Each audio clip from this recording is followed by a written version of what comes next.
반갑습니다. 박은주 목사의 누가복음 다시 읽기, 오늘 또 새로운 시간을 맞았습니다. 여러분과 함께 하게 돼서 대단히 반갑습니다. 여러분, 지난 한 주 동안 어떻게 지냈습니까? 근황을 한번 좀 말씀들 해주시죠. 네, 저는 청년 공동체에서 수련회를 갔다 왔어요. 그래서 그 뜨거운 열기와 그리고 뜨거운 그 기도 모임, 그게 와리라 그러고 제가 최고잖아요. 그래서 이제 목사님이 말씀하시는 게 뭐였냐면요. 먼저 그 나라와 그 의를 구하라. 그리고 먹든지 마시든지 무엇을 하든지 하나님 영광을 위해서 하라라는 그 말씀을 주시는데, 이게 마음속에 확 박히면서 제가 지금까지 또 살면서 하나님 영광을 위해서 살아야지 했지만, 또 제 자신이 제가 필요한 거, 제가 원하는 것만 계속 갈망하고 그냥 달라고 소원했던 것 같아요. 그래서 다시 한번 회개하고 하나님께 더 하나님의 영광을 위해서 살겠다고 다짐하고 왔습니다. 은혜롭죠. 저는 사실 조금 불편한 한 주를 보냈는데요. 왜요? 네, 다름이 아니라 이제 가장 친한 친구가 이제 이렇게 좋은 결혼을 하게 됐는데 너무나 오랫동안 친하게 지내다 보니까 항상 같이 했어요, 뭐든지. 근데 제가 또 친구가 하다 보니까 혼자 뒤처지는 게 아닌가 막 그런, 그게 아닌 걸 알지만 마음이 또 그렇게 안 되더라고요. 그래서 참 기쁘기도 하면서 살짝 좀 불편한 그런 한 주. 상재 씨까지 결혼 얘기로. 괜히 들어가야 되겠네요.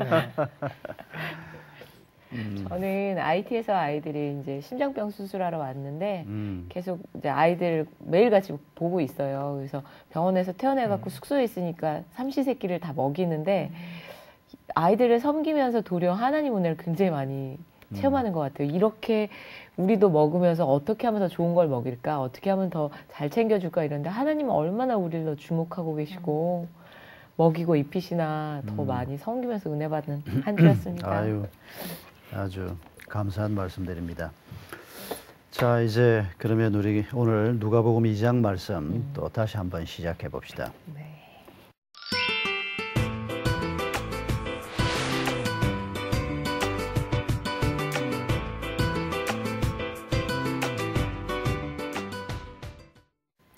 자, 우리 본문을 먼저 넉절이니까 우리 네 사람이 다 같이 합독하도록 하겠습니다. 시작.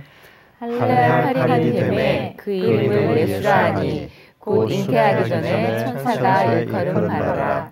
모세의 법대로 정결 예식의 날이 참에 아기를 데리고 예루살렘에 올라가니 이는 주의 율법에 쓴 바 첫 해 처음 난 남자마다 주의 거룩한 자라 하리라 한 대로 아기를 주께 드리고 또 주의 율법에 말씀하신 대로 산비둘기 한 쌍이나 혹은 어린 집비둘기 둘로 제사하려 함이더라.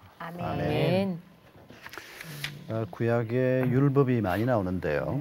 그 중에서도 할례나 안식일법이나 음식 구별법이나 11조법, 이런 법은 아주 중요한 법으로 다루어졌습니다.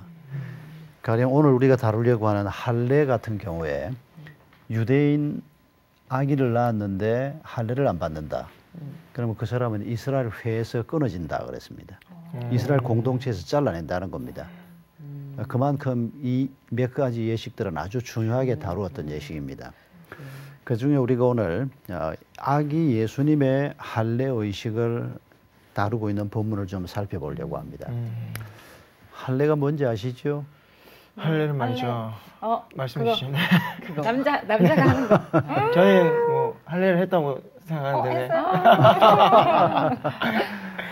상재 씨가 한 건 할례가 아니고 포경수술이죠. 그런가요? 뭐 형식적으로는 비슷하다고 할 수 있는데 네. 이 할례를 맨 처음 행한 사람이 누구죠? 이삭. 모세 아니에요? 아니에요. 모세보다 훨씬 전에 그래요? 아브라함? 아브라함 때부터 하나님께서 할례를 행하라고 했죠. 예. 왜 할례를 행하라고 했을까요? 할례의 목적이 뭘까요? 하나님께서 아브라함을 자기 백성으로 부르신 다음에 할례를 행하라. 너희 집의 모든 남자들 그리고 아기들은 태어나면 8일 만에 할례를 행하라. 이게 하나님의 백성된 표라는 거죠. 근데 왜 하나님의 백성된 표를 굳이 할례라고 하는 예식을 통해서 하나님께서 정하셨을까? 그 지금 아브라함으로부터 계산하면 2000년이 지나서 예수님이 이 땅에 오셨는데 네. 예수님도 지금 그 모세의 법을 따라서 또 하나님이 이전에 모세 이전부터 주신 법을 따라 지금 할례를 행하고 있거든요. 네. 할례는 뭐 형식적으로 포경 수술하고 아주 비슷하죠. 양피를 잘라내는 겁니다. 그 의미가 뭘까요? 첫째는 우리가 죄인이라는 것을 고백하는 것입니다. 우리가 죄 중에 태어났다는 것을 네. 고백하는 것입니다. 혹 잘못 생각하면 아니 그러면 생식 기능, 임신하고 아기를 낳고 하는 또 혹은 성적인 행위 자체를 하나님께서 죄라고 말씀하시는가? 그건 아닙니다. 그건 생명입니다. 그건 축복입니다. 그러나 결국은 우리가 죄 가운데 태어난다는 것입니다. 이게 언제부터 이렇게 된 겁니까? 아담 하와 때부터 시작된 겁니다. 아담 하와가 선악과를 따먹으면서 하나님을 더 이상 하나님으로 인정하지 않고 내가 하나님처럼 살겠다. 그러면서부터 아담 하와 이후에 태어난 모든 사람들이 죄 가운데 태어나는 겁니다. 본능적으로 자기를 하나님처럼 생각하는 이 죄를 우리가 원죄라고 말하지 않습니까? 그래서 하나님의 백성에게 할례를 행한다고 하는 첫 번째 의미는 우리는 죄인입니다 라고 하는 고백입니다. 그 죄의 의미가 뭐 도덕적이지 못하다 이런 결과를 놓고 얘기하는 게 아니고 우리의 영적인 상태 자체가 하나님을 떠나 있고 하나님이 누구신지를 모르고 하나님이 내 삶의 진정한 주인이 되셔야 되는데 내가 주인 노릇하고 돈이 주인 노릇하게 만들고 그게 바로 죄라는 것을 인정하고 이제 하나님의 자녀가 되는 이런 상황에서 할례 예식을 행하는 겁니다. 할례는 남자만 받았는데 왜 여자는 할례가 아니면 다른 예식이라도 행해서 하나님의 백성이란 표를 주지 않았을까요? 남자가 죄를 많이 지었나? 예전에는 여자는 개수도 안 됐었잖아요. 인구수에도. 예, 여자가 죄인이 아니다 혹은 하나님의 백성이 아니다 그런 뜻보다 그 당시 개념으로는 여성들은 남성들에게 속한 사람으로 다 계산을 했습니다. 그러니까 남자만 계수를 하고 그 남자의 가족으로 계수하면서 남자의 뭐 재산 정도로 사람으로 계산하지 않았습니다. 그러나 지금 이 시대에 태어난 걸 감사해요. 그럼요. 여성들이 그런 대접을 받던 때이기 때문에 하나님 앞에 사실은 동등하게 남녀가 서는 건데 또 남녀가 다 죄인이지만은 하나님께서 남자들을 대표자로 세우면서 남자가 할례를 받으면서 자기가 죄인 된 것을 고백하고 그리고 하나님의 백성이 되는 여자는 거기에 자연스럽게 포함되는 이런 구조를 우리가 다시 한번 기억하면서 안식일을 얼마나 중요하게 다루셨는가 하는 표 중에 하나가 뭔가 하니까 아기가 태어난 지 8일 만에 할례를 행하는데 그 할례를 만약에 8일이 안식일이면 하루 지나서 그 다음 날인 9일째 한다. 아니다. 8일째 안식일이라도 해라. 성경이 그렇게 가르치고 있어요. 되게 중요한. 그만큼 중요하게 생각한다는 겁니다. 이 할례가 아브라함 때부터 지금 예수님 때까지 2000년을 지금 계속 유대인 공동체 안에서 이루어졌다고 했는데 근데 예수님은 왜 이 할례를 받아야 합니까? 죄인인 것을 고백하고 그리고 그 죄를 제하시는 하나님의 은혜 가운데 들어가는 것을 의미하는 예식인데 예수님은 죄 없는 분 아닙니까? 그런데 예수님은 또 왜 굳이 이렇게 할례를 받도록 하나님께서 그리고 그 얘기를 우리한테까지 이렇게 전할까요? 우리 때문에 이 땅에 오셨잖아요. 죄를 구원하러 오신 대표성이 그러니까 있어요. 우리 때문에 또 그러지 않았을까요? 아닌가?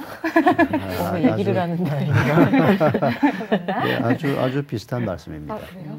그러니까 우리가 서야 할 자리에 예수님이 대신 서는 거 아닙니까? 지금 우리 주님이 죄인의 자리에 서는 거거든요. 우리가 져야 할 십자가, 우리가 받아야 할 죄의 형벌을 대신 받는 자리에 서시니까 지금 이 갓난 아기 때부터 우리가 서야 할 자리에서 우리를 대신해서 죄인됨을 고백하고 자신은 죄 없음에도 불구하고 그리고 33년 동안 이 길을 계속 하시는 거죠. 예수 그리스도를 생각할 때 그분이 인간이면서 하나님이다라고 하는 이 양성이 중요한 이유가 인간이 아니면 우리를 대신하는 분이 아니라는 거예요. 근데 하나님이 만약에 아니라면, 죄 없으신 분이 아니라면 우리를 대신해서 죄값을 치를 자격이 없는 분이에요. 하나님이 아니고 죄 없으신 분이 아니면 자기 죄 때문에 죽어야 될 사람 아니에요. 그런데 누구의 죄값을 대신한다는 겁니까?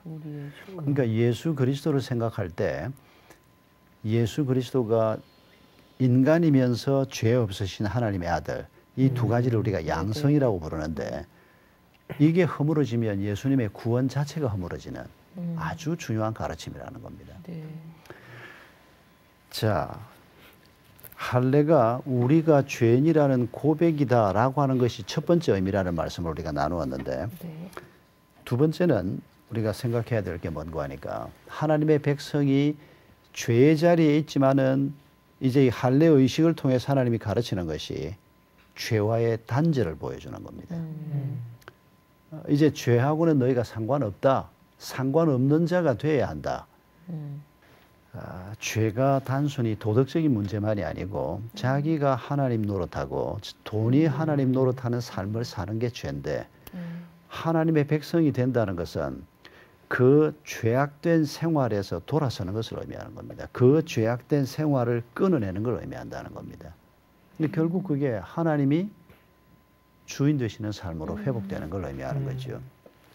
그 주인 되신 하나님이 지금 아기의 모습으로 이 땅에 와서, 갓난 아기 예수님이 그냥 아기거든요. 뭐 아기가 뭐 신통력이 있어가지고 뭐 갓난 아기가 이제 난 지 8일밖에 안 됐는데 무슨 능력을 발휘하고 그런 아기가 아니고 그냥 고요히 누워 있는 아기입니다. 그런데 그 아기도 우리하고 똑같이 뭐 그 당시 하나님의 백성들하고 똑같이 난 지 8일 만에 할례를 받고 죄인됨을 고백하고, 그 아기가 30년을 자라서 30살이 되었을 때 사역에 나서고, 그리고 할례 의식을 통해서 보여준 죄로부터의 단절과 죄를 이기는 능력이 예수 그리스도의 십자가와 부활을 통해서 나타나는 이런 예수님의 생애로 지금 연결이 되고 있는 겁니다. 우리가 예수님이 할례를 받으시고, 할례는 아기가 받는 겁니다. 그 다음에 정결 예식이 언급이 되는데, 이건 산모가 받는 겁니다. 그 다음에 아기를 죽게 드리고 23절에 얘기하죠. 이건 봉헌례라고 하는 예식을 의미합니다. 그러니까 한 아기가 태어났을 때 그 아기에게는 할례를 행하고, 산모에게는 정결 예식을 행하고, 뭐 아들을 낳았을 때 다르고 딸을 낳았을 때 달랐어요. 정결 예식을 행하고, 그 다음에 그 갓난 아기를 하나님께 드리는 봉헌례를 행해요. 봉헌례라는 게 어떤 의미를 가질까요?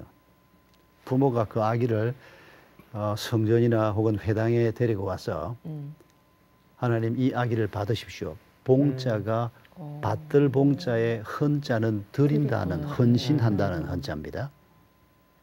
무슨 의미인지 느낌이 오지요. 네. 내가 낳은 아이지만은 이 아이는 하나님의 아기입니다.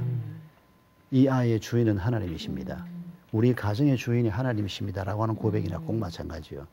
그러니까 아기가 태어나서 지금 며칠 되지도 않았는데 그 아기를 두고 하나님께서 이런 예식을 계속, 그러니까 이 예식이 뭐 아들을 뭐 옛날에는 산하지 않지 않고 계속 낳았지 않습니까?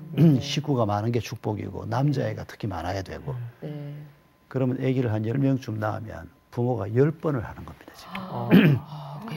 10번을 봉헌례를 행하고, 남자아이가 태어났으면 할례를 행하고, 그 남자 여자 상관없이 엄마는 정결 예법을 행하고, 정결 예법을 행할 때 아빠는 정결 예법을 하지 않지만은 결국 거의 다 동참하는 겁니다. 아내가 정결 예법을 행할 때 누가 옆에서 도와야 되는데, 그래서 남자는 그냥 정결 예법을 직접 하지는 않지만 같은 마음으로 동참하게 하는, 한 생명이 태어났을 때 하나님께서 그 생명을 탄생을 기점으로 해서 이 아이가 내 것이다. 그리고 너희 가정이 내 것이다. 내가 너희 삶의 주인이다. 이걸 이 한 가지 한 가지 순서에 담아서 그대로 지금 교훈하는 겁니다, 사실은. 그리고는 율법에 말씀한 대로 제사를 드리지 않습니까? 여기 비둘기를 가지고 제사를 드리는데 비둘기를 제물로 바치는 경우도 있고 양을 바치는 경우도 있고 소도 있는데 비둘기는 누가 바쳤을까요? 가난한 사람. 가난한 사람이에요. 그러니까 예수님의 부모님들이 경제 수준이 어느 정도인지를 보여주는 장면입니다. 그러네요. 그러니까 가난한 사람은 재물 살 형편이 못 되니까 아마 비둘기는 굉장히 쌌던 모양이에요. 뭐 그냥 뭐 새니까 조그만하니까 거기 비하면 양은 꽤 비쌌을 거고 소는 훨씬 비쌌을 거고 가난한 자건 여유가 있는 자이건 그 집의 모든 아기는 사실은 그 집의 모든 사람들은 그 사람들에게 속한 모든 것이 하나님의 것이다. 그러니까 구약 백성들은 이런 예식을 통해서 혹은 절기를 통해서 하나님의 말씀을 늘 듣는 셈이었어요. 그 예식을 행하면서 하나님이 우리에게 주시는 말씀이 뭔가 그 예식을 행하면서 자녀들에게 하나님의 말씀을 계속 반복해서 가르치고 그래서 요즘도 우리가 어떤 교회는 아예 뭐 장막절 같은 것을 초막절 같은 것을 교회 마당에다가 초막을 지어놓고 교인들을 아예 신청을 받아서 한 일주일 그 초막에 와서 살아라 이런 걸 하는 교회도 서울 시내에 있대요. 뭐 나쁘진 않다고 생각은 되는데 그 의미를 우리가 좀 오늘 우리 가정에 맞게 우리 교회에 맞게 어떻게 하면 하나님이 주신 은혜를 기억하고 하나님이 그 절기에 담아서 주신 메시지를 오늘도 우리가 어떻게 좀 받아낼 것인가 그걸 부모는 부모의 자리에서 교회는 교회의 자리에서 좀 고민할 필요는 있어요. 좋은 가르침들이 많이 있기 때문입니다. 목사님 근데 그럼 지금 이 시대에서도 저희가 아기가 태어나면 유아 세례를 받잖아요. 그럼 지금 유아 세례와 이 정결 예식이나 봉헌례는 연관성이 이렇게 있는 건가요? 그렇죠. 같은 세례라고 보면 그러니까 이제 할례나 뭐 중요한 구약의 율법들이 예수님이 오시고 신약 교회가 세워지면서 그리고 복음이 이방 땅으로 가면서 이거 어떻게 해야 되나 교회에서 이제 논란이 벌어진 겁니다. 그러니까 유대인 그리스도인들은 이방인 그리스도인도 할례 받아라. 이방인 그리스도인도 음식 구별법 돼지고기 먹지 말고 새우 먹지 말고 구약 성경이 가르친 대로 행해야 된다. 이렇게 주장하는 사람들이 생겨났어요. 그래서 선교사인 사도 바울 같은 분이 복음을 전하면서 이 과연 이방인 그리스도인들에게 이런 걸 요구해야 되냐. 이 고민을 가지고 예루살렘으로 오지 않습니까? 예루살렘에서 예수님의 아우로 알려져 있는 야고보 사도가 의장인 예루살렘 회의에서 이 문제에 대한 토론을 하는 게 성경에 나오지 않습니까? 그때 결정하기를 구약의 율법을 신약의 성도들에게 다시 요구해서는 안 된다. 우리에게 구원이 임하는 것은 예수 그리스도의 보혈의 은혜로 구원받는 것이 율법을 지킴으로 구원받는 게 아니다. 이 구약을 어떻게 해석할 것인가 하는 중요한 근거를 그때 예루살렘 회의에서 보여주는 겁니다.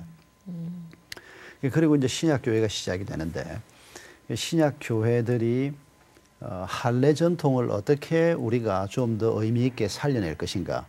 많은 복음적인 교회들은 유아 세례 예식으로 남녀를 구별하지 않고 유아 세례 예식으로 성도의 가정에서 태어난 아이는 하나님의 백성이라는 겁니다. 그게 할례 전통 아닙니까? 남녀는 구별하지 않는다. 아이가 아직 자기 스스로 신앙을 고백할 수 없는데도 불구하고 할례 전통을 그대로 가져와서 예식만 좀 바꾸어서 유아 세례 제도를 지금 많은 복음적인 교회들이 하고 있는 겁니다. 우리 한국의 많은 교회들은 유아 세례 전통을 가지고 있어요. 유아 세례 할 때 한 5분 정도인데 엄청난 메시지가 전달이 돼요. 이 아이가 하나님의 아기다.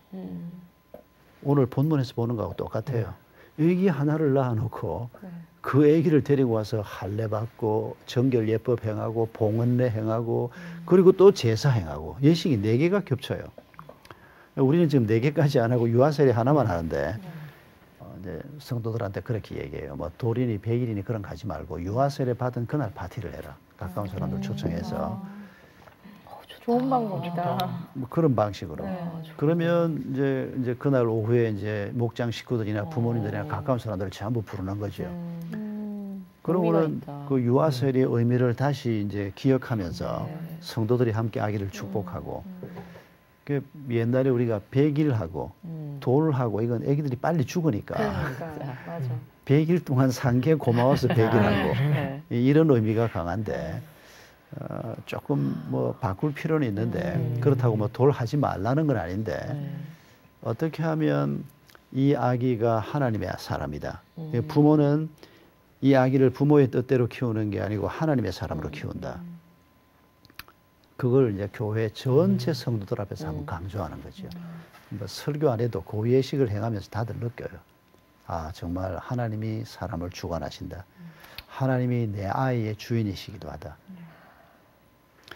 그런 유아 세례를 계속 베푸는데도 여전히 이제 문제가 뭡니까? 아이를 키우면서 지금은 돌아가셨는데 우리 교회 여성도 한 분이 집사님 한 분이 자기 평생에 천추의 한이 하나 있다. 그러던 분이 있어요. 그게 뭔가 하니까 자기가 믿음이 어릴 때 고등학교 3학년이 되는 딸한테 공부를 아주 잘했어요. 너 고3 한 해 동안은 공부에 집중하고 대학 가서부터 교회 나오면 안 괜찮겠냐. 엄마는 그때는 그 정도 믿음밖에 안 됐어요. 그러니까 애도 믿음이 별로 없으니까 뭐 엄마가 그렇게 하라 그러니까 안 그래도 공부 때문에 막 쪼달리는데 뭐 알겠어요. 그러고는 이제 대학에 들어가 보니까 재미있는 일이 얼마나 많아요. 그렇죠. 이제 교회 좀 가자 그러는데도 뭐 나중에 가지 뭐. 교회 계속 안 나오는 거예요. 그동안 이제 어머니는 믿음이 좀 자라는 거예요. 근데 딸은 의과대학 졸업하고 의과대학에서 만난 선배하고 결혼해가지고 물론 예수 안 믿는 사람하고. 그러니까 남들이 볼 때는 뭐 부러워할 만한 부부가 더 의사고 또 아주 좋은 의대를 나온 의사고 뭐 생활 수준이나 뭐 해외 여행을 가고 뭐 넉넉하게 사는데 이제 그 사이 엄마가 믿음이 좀 자라서 보니까 자기 딸의 가정에 생명이 없는 거예요. 돈이 주인이고 자기 잘난 맛에 사는 거고 이 어머니가 매일 그렇게 울면서 기도를 했어요. 그러면서 자기가 하나님 앞에 너무 큰 잘못을 저질렀다고. 그분이 결국 암으로 먼저 떠나시고 지금도 그 따님 소식은 내가 정확하게는 잘 몰라요. 안 본 지가 오래돼서. 하나님께서 우리가 하나님의 백성이고 우리가 자녀를 낳았을 때 우리의 가정, 뭐 사실 지금 우리가 아기 얘기를 하고 있습니다만 아기뿐이겠습니까? 우리의 직업, 우리가 하는 모든 일들에 대해서 죄와 단절, 죄와의 단절이라는 게 세상이 주인 노릇하고 돈이 노릇하는 그 세상과는 이제 그리스도인은 단절한 삶을 산다는 거예요. 하나님이 너는 내 백성이다. 이제 세상과는 단절하고 이제 나와 아주 친밀한 백성으로 살아야 한다. 그래서 심지어는 너하고 나하고는 부부관계다 이렇게 말하잖아요. 부부관계란 말은 친밀한 관계를 의미하는데 그럼 같이 사는 겁니다. 나 혼자 사는 게 아니고 우리 부부만 사는 게 아니고 하나님이 우리 집에 함께 사는 겁니다. 살면 신날 것 같아요. 생각은 신날 것 같아요. 근데 실제로는 근데 이제 고난도 있고 불편할 게요. 하나님이 같이 거한다. 그러면 성질 못 부리잖아. 그렇죠. 나쁜 짓 못 하잖아요. 남을 얘기할 때도 사랑하니까 하는 말인데 그러면서 쥐어 뜯는 말 못 하잖아. 하나님이 같이 계시는데. 그러니까 불편하지. 그런데 그 불편함이 우리가 점점 하나님하고 맞추어서 나아가면 친근함으로 바뀐다는 거예요.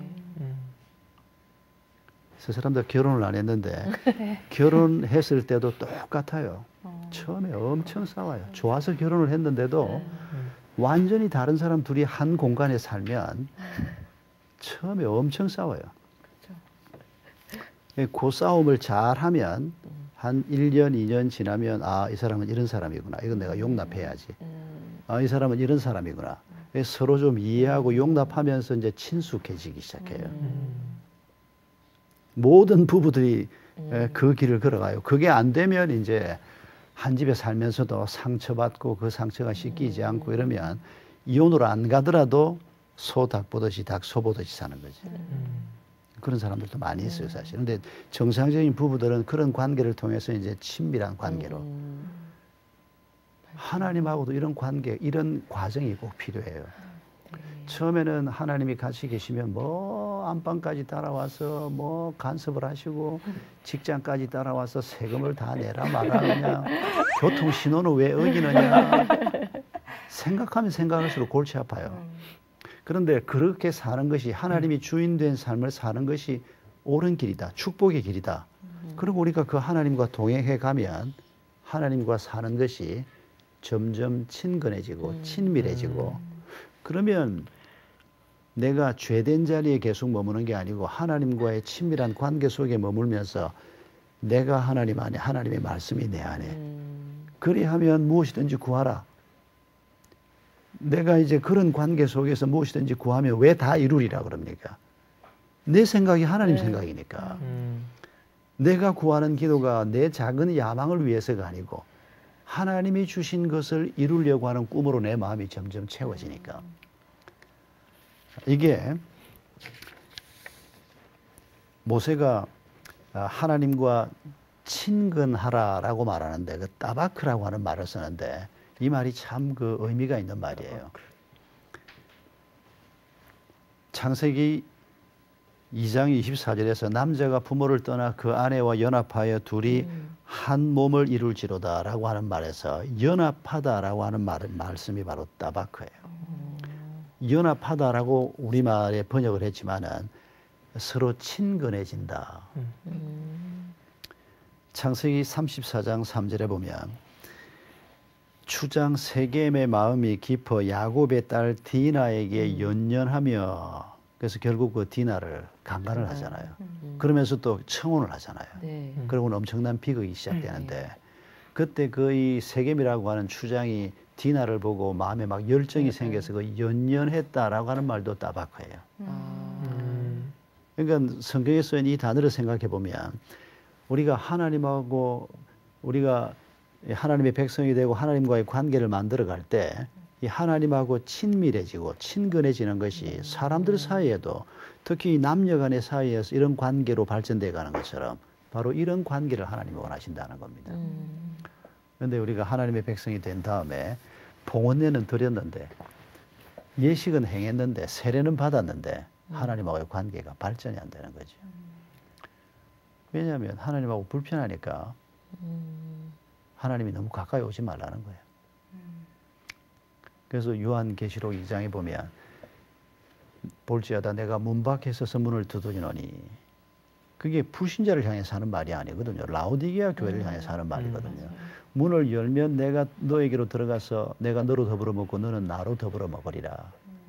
이게 하나님이 원하시는 친근한 부부관계 같은 내 백성과의 관계인데 많은 그리스도인들이 예, 하나님 내가 뭐 하나님을 교회 가서 만날 테니까 안방까지는 오지 마십시오. 내가 교회 가서 헌금도 드리고 기도도 하고 예배도 드리고 올 테니까 사무실까지 따라와서 세금을 다 내냐 뭐 어쩌냐 그건 그러지 마십시오. 이게 결국은 한 집에는 안 살겠다는 소리예요. 지금 이 할례로부터 시작해서 하나님께서 우리를 어디까지 데리고 가려고 하는지 우리하고 어떤 관계 속에 살려고 하는지 이런 하나님과의 관계를 우리가 오늘 다시 한번 생각하면서 이번 한 주간도 하나님과 친근해지고 하나님하고 친밀해지는 하나님에 대해서 뭐 많이 알고 하나님의 일을 뭘 많이 하는 사람이 아니고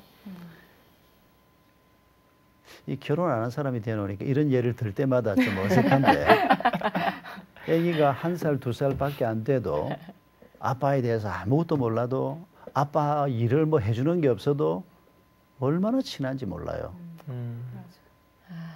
부모하고 얼마나 친하겠어요. 이모하고 얼마나 친해요, 꼬마들이. 그러니까 하나님이 바로 그런 친근함을 원해요. 그런 친밀함을 원해요. 그런 관계 속에서 우리가 죄를 이기는 자가 되고 죄를 넘어서는 자가 되기를 원하는 거죠. 그게 할례식에 담겨 있는 하나님의 가르침입니다. 우리가 이번 한 주간도 이런 삶을 살기로 다시 한번 마음에 작정하십시다. 아멘. 예, 함께 기도하고 마치겠습니다. 감사하신 주님, 아기 예수님에게 할례 의식을 행하셨던 하나님의 마음을 생각하면서 하나님의 백성된 저희를 향한 하나님의 마음을 다시 한번 생각해 보았습니다. 하나님의 백성으로 택함을 받으면서 저희는 자기 스스로 주인 노릇하던 죄의 자리를 벗어나서 하나님이 주인 되시는 삶을 살기를 간절히 소원합니다. 그 길을 가도록 주님 저희를 도와주시옵소서. 하나님과 친근해지고 하나님과 친밀해져서 예수 그리스도가 내 신랑이요 우리가 예수님의 신부라고 말씀하셨던 그런 아름다운 관계 속에서 우리의 남은 길을 걸어갈 수 있도록 주님 저희를 도와주시옵소서. 예수님의 이름으로 기도하옵나이다. 아멘.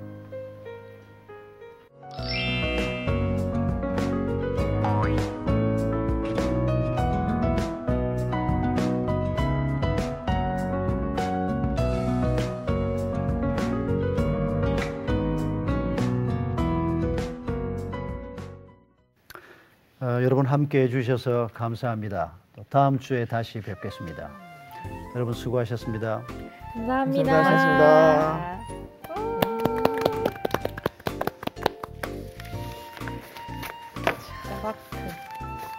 따바크. 근데 말이 살짝 웃기긴 해요. 따바크. 따바크. 따바크. 오바로크처럼.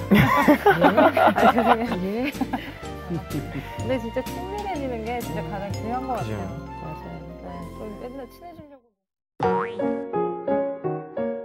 성경사랑방 홈페이지에 궁금하신 점이나 시청 소감을 남겨주신 분들에게는 추첨을 통해 선물을 드립니다.